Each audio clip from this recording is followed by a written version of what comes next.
Olympian Ashok Kumar ने 29 अगस्त को अपने पिता मेजर ध्यानचंद की जयंती और राष्ट्र खेल दिवस के अवसर पर राज्य विद्युत मंडल मुख्यालय के मार्शल कॉम्प्लेक्स में उनकी प्रतिमा का अनावरण किया। अशोक कुमार कहते हैं, एक बेटे को अपने पिता की प्रतिमा का अनावरण करने का मौका मिला। उनके गुणों को कार्यकुशलता ने देश और उसके स्वाभिमान को प्रभावित किया। उन्होंने भारत की हॉकी की एक नई संस्कृति की शुरुआत की। एक खिलाड़ी, सैनिक, नागरिकता और पिता के रूप में उन्होंने एक मानदंड स्थापित किया। यह मेरे लिए गर्व के क्षण है। मैं इसके लिए एमपी विभाग को धन्यवाद देता हूँ। यहाँ आने वाले बच्चों को एक नई दिशा की ओर प्रेरणा मिलेगी।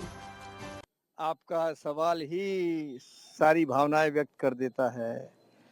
एक पुत्र के हाथों पिता के मूर्ति का अनावरण होना, उनके अनावरण का रीजन, उनके वो गुण, उनकी वो कुशलता, और जिसने देश को प्रभावित किया, देश के सम्मान को प्रभावित किया, देश के सम्मान को ऊंचाइयां दी, उसके एक भागीदार रहे।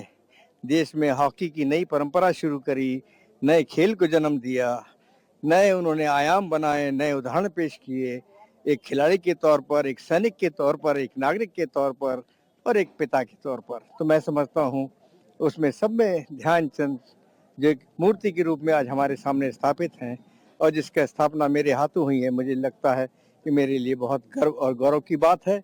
और गर्व इसलिए है कि मैं खिलाड़ी रहा हूँ और एक खिलाड़ी का, दुनिया के महानतम खिलाड़ी के मूर्ति का अनावरण करना मेरे लिए बहुत बहुत ही खुशी की बात है।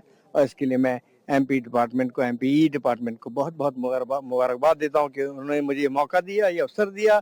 और खास तौर से इस प्रतिमा को लगाकर कितने बच्चों का, जितने बच्चे यहाँ पर आते हैं खेलने के लिए, उनको एक नई सोच, नई दिशा और एक प्रेरणा का उन्होंने हिस्सा